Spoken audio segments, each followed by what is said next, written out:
বিশ্বনবী একবার ছাগলের রান খাচ্ছিলেন। রান খেতে খেতে বিশ্বনবী বলেন, আনা সাইয়্যিদুন নাস ইয়াউমাল কিয়ামা, আমি কিয়ামতের দিন সর্বশ্রেষ্ঠ হব, মানুষের মধ্যে সর্বশ্রেষ্ঠ সেরা আমি বিশ্বনবী। আলহামদুলিল্লাহ। বিশ্বনবী বলেন, সেদিনটা বড্ড ভয়ঙ্কর। সেদিন কেউ কারো কোনো উপকারে আসবে না, বন্ধু বন্ধুর কাজে আসবে না, স্ত্রী স্বামীর উপকারে আসবে না, স্বামী স্ত্রীর উপকারে আসবে না, পীর সাহেব মুরিদরে বাঁচাতে পারবে না, মুরিদ পীর সাহেবরে বাঁচাতে পারবে না, নেতা কর্মীর পরিচয় দিবে না, কর্মী নেতার পরিচয় দিবে না, ভাই বোনকে চিনবে না, বোন ভাইকে চিনবে না, বাবা তার সন্তানকে চিনবে না, মেয়েকে দেখে মা দৌড়ে দৌড়ে পালাবে। বড্ড ভয়ঙ্কর দিন। বিশ্বনবী বলবেন, জমিনটা এখনকার মতো থাকবে না, পুরো জমিনটা সমান হয়ে যাবে, ফ্ল্যাট। এখন তো গোল, তখন ফ্ল্যাট। সবাই এক জমিনের উপরে দাঁড়াবে, সূর্যটা মাথার কাছে চলে আসবে, সূর্যের গরমে মানুষের মাথার মগজ গলে গলে কানের ছিদ্র নাকের ছিদ্র দিয়ে বেয়ে বেয়ে পড়বে। আহ, সবাই হয়রান, পেরেশান, ক্লান্ত শ্রান্ত। মানুষগুলো বলবে বাঁচার কোনো উপায় নাই। 50,000 বছর মানুষ এরকম দৌড়াবে, চিৎকার করবে, কাঁদবে, বাঁচার কোনো উপায় নাই। সবাই বলবে, আহ, আল্লাহ যদি বিচারটা শুরু করতো, যা হবার হবে, আগে বিচার শুরু করতো। বিচারই শুরু হয় না, বিচার শুরু হইতে 50,000 বছর। আল্লাহ, 50,000 বছর, 5,000, 15,000, 50,000 বছরের মানুষগুলো কাঁদতে কাঁদতে বলবে, চলো আমরা আদম আলাইহিস সালামের কাছে যাই, যেন আল্লাহর যে সুপারিশ করে, আল্লাহ আপনি বিচার শুরু করেন। কিয়ামতের ময়দানে সবাই মিলে সাইয়েদনা আদম আলাইহিস সালামের কাছে যেয়ে বলবে, ইয়া আবাল বাশার ইয়া আউয়ালাল আম্বিয়া, ও আদম নবী, আপনি দুনিয়ার বুকে প্রথম নবী। আল্লাহ নিজ হাতে আপনারে 60 হাত লম্বা করে বানিয়েছেন, আপনার সম্মানে ফেরেশতাদেরকে সেজদা দিতে বলেছেন। দুনিয়ার প্রথম নবী, প্রথম মানুষ আপনি। আপনি আল্লাহর যে সুপারিশ করেন যেন আল্লাহ বিচার শুরু করে। আদম আলাইহিস সালাম বলবেন, আমি পারবো না, কারণ আল্লাহ আমাকে একটা নিষিদ্ধ গাছের কাছে যেতে নিষেধ করেছিল, আমি ভুল করে এই গাছের ফল খেয়েছি। নাফসি নাফসি, আজকে আমার কি হবে আমি জানি না, আমি বড় লজ্জিত। আমারে যদি আল্লাহ জিজ্ঞেস করে কেন খাইছিল, আমার কোনো উত্তর নাই। তোমারে বাঁচাবো কেমনে আমি? নবীরা থার করে কাঁপবে সেদিন। আদম আলাইহিস সালাম বলবেন, আমি পারবো না, মাফ করো আমাকে, আমি পারবো না। ওই যে ভুল করে গন্ধম খেয়ে ফেলেছি, নিষিদ্ধ গাছের ফল খেয়ে ফেলেছে, আমি বড় লজ্জিত, অনুতপ্ত, আমি পারবো না। আজকে আল্লাহ এত রাগান্বিত হয়েছে, আগে কখনো আল্লাহ এত রাগান্বিত হয় নাই, ভবিষ্যতে আল্লাহ কখনো এত রাগান্বিত হবে না, আমি পারবো না। এক কাজ করো, তোমরা নূহ আলাইহিস সালামের কাছে যাও। কোন নবী? লোকেরা এবার পাগলের মতো দৌড়াতে দৌড়াতে আল্লাহর নবী নূহ আলাইহিস সালামের কাছে যেয়ে বলবে, ইয়া নবী আল্লাহ নূহ, আনতা আউয়ালুর রুসুলি ফিল আরদ, আপনি জমিনে প্রথম রাসূল। আদম আলাইহিস সালাম নবী ছিলেন, রাসূল ছিলেন না, এই দুনিয়ার বুকে প্রথম রাসূল ছিলেন আল্লাহর নবী নূহ আলাইহিস সালাম। সবাই বলবে, ও নবী আল্লাহ নূহ, রাসূল আল্লাহ নূহ, আল্লাহ আপনাকে আবদান শাকুরা, শুকরগুজার বান্দা বলে কোরআনে বলেছে। কোরআনে নূহ আলাইহিস সালামের নামেও সূরা আছে না নাই? আপনি আল্লাহর প্রিয় বান্দা, প্রিয় রাসূল। দেখেন আমাদের কি দশা, ঘামতে ঘামতে শেষ, জমিনটা তামার জমিন, সূর্যটা মাথার কাছে, কি করবো আর পারি না, ঘামতে ঘামতে আর কত ঘামবো, কত দাঁড়িয়ে থাকবো। আল্লাহরে যে বলেন বিচার যেন শুরু করে। নূহ আলাইহিস সালাম বলবেন, আমিও পারবো না, আমিও পারবো না, আমি আমার ছেলের জন্য এক কথা বলে ভুল করে ফেলছি। যখন মহাপ্লাবন হবে আমি বললাম, আল্লাহ আমার কলিজার টুকরা সন্তান রে বাঁচান। আল্লাহ বললেন, ও নূহ, সে তোমার সন্তান না, কারণ সে ঈমান আনে নাই, সে পাহাড়ের উপর দাঁড়িয়েছে, দেখি কেমনে সে বাঁচে। ওই যে আমি একটা না বুঝে আবদার করেছি, আল্লাহ আমার উপর রেগে গিয়েছিলেন। আজকে আল্লাহ ওই ব্যাপারে যদি আমারে প্রশ্ন করে, আমার কোনো জবাব নাই, আমি পারবো না, মাফ করো। তোমরা সবাই মিলে আল্লাহর খালিল ইব্রাহিম আলাইহিস সালামের কাছে যাও। লোকগুলো পাগলের মতো খুঁজতে আরম্ভ করবে, অযুত লক্ষ নিযুত কোটি মানুষের ভিড়ে আল্লাহর খালিল ইব্রাহিমকে যে বলবে, ইয়া খালিলুল্লাহ, ও আল্লাহর খালিল, আল্লাহ আপনাকে বড্ড ভালোবেসেছেন, আপনি কাবা বানিয়েছেন, আল্লাহ আপনাকে বড্ড পছন্দ করেন। দেখেন আমাদের কি অবস্থা, আপনি যে আল্লাহর কাছে সুপারিশ করেন যেন আল্লাহ আজকে বিচার শুরু করে। আল্লাহর নবী ইব্রাহিম বলবেন, আমিও পারবো না, আমি আমার জীবদ্দশায় 3টা মিথ্যা বলেছি। কয়টা? আসলে মিথ্যা না, একটু টুইস্ট করে কৌশল করে কথা বলেছিলেন, ওইটাকে হাদিসে মিথ্যা বলা হয়েছে। আমি জীবনে 3টা মিথ্যা বলেছি, জীবন বাঁচানোর তাগিদে কৌশল করে 3টা কথা বলেছি। আজকের এই কঠিন ময়দানে আল্লাহ যদি ওই 3টা কথার ব্যাপারে জিজ্ঞেস করে, লজ্জায় আমি মাথা দেখাতে পারবো না, আমিও পারবো না। আজকে আল্লাহ এত রেগে আছে, আগে কখনো এত রাগে নাই, পরেও রাখবে না।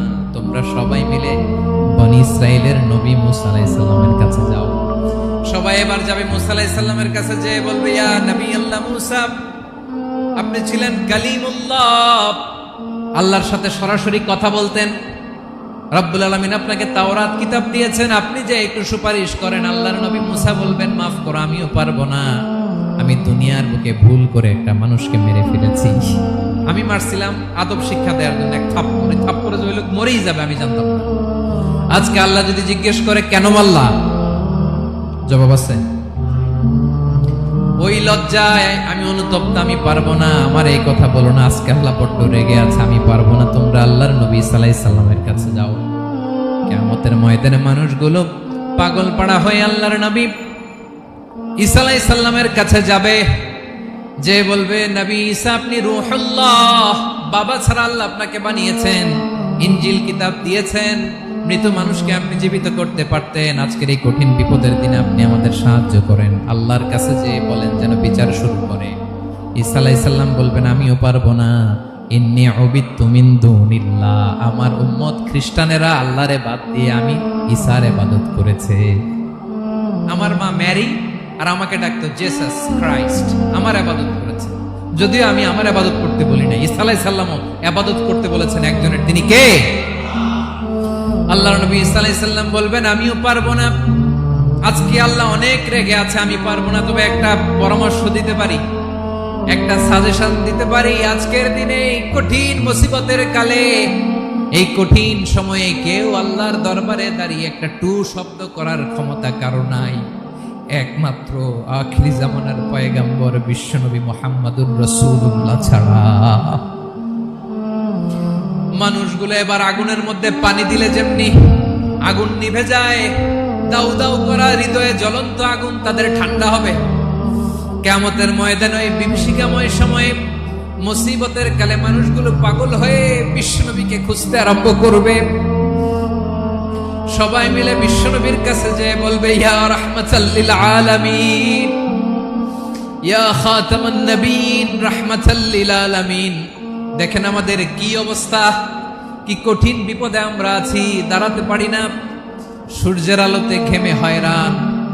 আজকে কেউ সুপারিশ করতে পারবে না।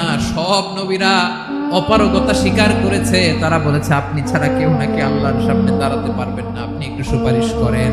বিশ্বনবী বলবেন, আসো আসো, আজকের দিনে আমি ছাড়া আল্লাহর সামনে কেউ দাঁড়াতে পারবে না। বিশ্বনবী মাকামে মাহমুদে যে আল্লাহু আকবার বলে সিজদায় লুটিয়ে পড়বেন। আল্লাহ রাব্বুল আলামিন বিশ্বনবীকে এমন কিছু চমৎকার শব্দ শিখাবেন, ওই শব্দগুলো দিয়ে আল্লাহর প্রশংসা করে বিশ্বনবী কাঁদতে আরম্ভ করবেন। বিশ্বনবী এমন ভাবে অজর দ্বারায় সিজদায় লুটিয়ে পড়ে কাঁদবেন, রব্বুল আলামিনের রহমতের দরিয়ায় জোশ লেগে যাবে। রব্বুল আলামিন এই দৃশ্য থেকে সহ্য করতে পারবেন না। রব্বুল আলামিন বলবেন, ইয়া মুহাম্মদ ইরফা রাসাক, ও নবী আপনি মাথা তোলেন, মাথা তোলেন, আপনার কান্না আমি সহ্য করতে পারি না। নবী আপনি মাথা তোলেন, সাল তুতা, আজকে আপনি যা চাবেন তাই দেব। নবী আপনি সিজদা থেকে মাথা তুলেন, সাল তুতা, যা চাবেন তাই দেব। ওয়াশফা তুশাফা, যার জন্য সুপারিশ করবেন তার সুপারিশ কবুল করে নেব। বিশ্বনবী এবার মাথা তুলবেন। যে বিভীষিকাময় সময়ে প্রত্যেক নবী বলেছেন আমি পারবো না, প্রত্যেক নবী বলেছেন নফসি নফসি, আমার কি হবে আমি জানি না, আল্লাহ আমারে বাঁচাও। প্রতিটি নবী বলবে নফসি নফসি, আল্লাহ তুমি আমারে বাঁচাও, আমারে বাঁচাও। বিশ্বনবী মাথা তুলবেন, তুলে বলবেন রব্বি হাবলি উম্মতি, আল্লাহ তুমি আমার গুনাহগার উম্মতকে বাঁচাও। এই দুনিয়ার বুকে রব্বুল আলামিন সব নবীকে একটা করে দাওয়া মুস্তাজাবা দিয়েছেন, মানে যে দোয়া করলে কবুল হয়ে যায় সাথে সাথেই। দাও বিহা, দুনিয়ার সব নবীরা ওই দোয়াটা দুনিয়ায় করে ফেলেছে। সব নবীকে আল্লাহ একটা করে দোয়া দিয়েছে, নবী দোয়া করলেই কবুল। সব নবীরা ওই দোয়া করে ফেলেছে দুনিয়াতে। বিশ্ব নবী বলেন আমি করি নাই। ওয়া ইন্নী আখতাবিউ দাওয়াতি শাফাআতান লি উম্মতি ইয়াউমাল কিয়ামাহ, আমার ওই স্পেশাল দোয়াটা আমি দুনিয়ার বুকে কঠিন বিপদে পড়েও কোনোদিন করি নাই। আমি আমার স্পেশাল দোয়াটা কিয়ামতের দিন আমার গুনাহগার উম্মতকে সুপারিশের জন্য রেখে দিয়েছি। আল্লাহ বলবেন নবীর ফারাসাক, মাথা তোলেন, আর কাটবেন না। বিশ্ব নবী মাথা তুলবেন, আল্লাহ বলবেন সাল তোতা, আপনি যা যাবেন তাই দেব। ওয়াশফা তুশাফা, সুপারিশ করেন, সুপারিশ কবুল করব। বিশ্ব নবী বলবেন আল্লাহ ওই স্পেশাল দোয়াটা দুনিয়াতে করি নাই, আজকে আমি তোমার দরবারে দাঁড়িয়ে কিয়ামতের দিন ওই দোয়াটা করছি। আল্লাহ আমার যে উম্মতের হৃদয়ে যাররা পরিমাণ ঈমান আছে, আমার একটা উম্মতকেও তুমি জাহান্নামে ঢুকাতে পারবা না। বিশ্বনবী পাগলের মতো একবার হাউজে কাউসারে যাবেন, একবার সিরাতে যাবেন, একবার ফুলসিরাতের দিকে, একবার হাউজে কাউসারের দিকে পাগলের মতো দৌড়াতে থাকবেন। তার কোনো গুনাহগার উম্মত যাতে জাহান্নামে ঢুকে না যায়, সেদিন কেউ সুপারিশ করতে পারবে না। বিশ্বনবী এজন্য 5 নম্বর আল্লাহ বললেন মান যাল্লাযী ইয়াশফাউ ইনদাহু ইল্লা বিইذনিহি, কার সাহস আছে, কার এত বড় বুকের পাটা কিয়ামতের কঠিন দিন আল্লাহর সামনে দাঁড়িয়ে সুপারিশ করবে? কারো ক্ষমতা, কারো ক্ষমতা নাই। বিশ্বনবী সেদিন সেজদায় পড়ে উম্মতের জন্য কাঁদবেন, সবাই কাঁদবে, নাফসি নাফসি, আল্লাহ আমারে বাঁচাও, আল্লাহ আমারে বাঁচাও। বিশ্বনবী বলবেন উম্মতি উম্মতি। বিশ্বনবী আমার জন্য কাঁদবেন, আপনার জন্য কাঁদবেন, আমাদের জন্য সেদিন কেঁদে কেঁদে জাহান্নামের দরজায় দাঁড়িয়ে আমাদেরকে টেনে টেনে জান্নাতে ঢুকাবে। এজন্য এই বিশ্বনবীর ভালোবাসা যেন আমাদের হৃদয়ে ভরপুর থাকে। আমার ভাইয়েরা, প্রতি শুক্রবার বিশ্বনবীর উপরে বেশি বেশি যেন আমরা দুরূদ পড়ি। আমরা যখন বিশ্বনবীর সালাম দেই করি, একদল স্পেশাল ফেরেশতা আছে যারা বিশ্বনবীর দুরূদটা নিয়ে সরাসরি বিশ্বনবীর রওজায় যায়, যে বলে অমুকের বেটা অমুক আপনারে সালাম দিয়েছে। বিশ্বনবী নিজ কবরের থেকে নিজেই সালামের উত্তর দেয়। বিশ্বনবীর ভালোবাসা যেন আমাদের হৃদয়ে থাকে, বিশ্বনবীর সুন্নাহ দিয়ে যেন আমাদের জীবনটাকে সাজাই করা যাবে ইনশাআল্লাহ। বিশ্বনবীর ভালোবাসা ছাড়া কেউ জান্নাতে ঢুকতে পারবে?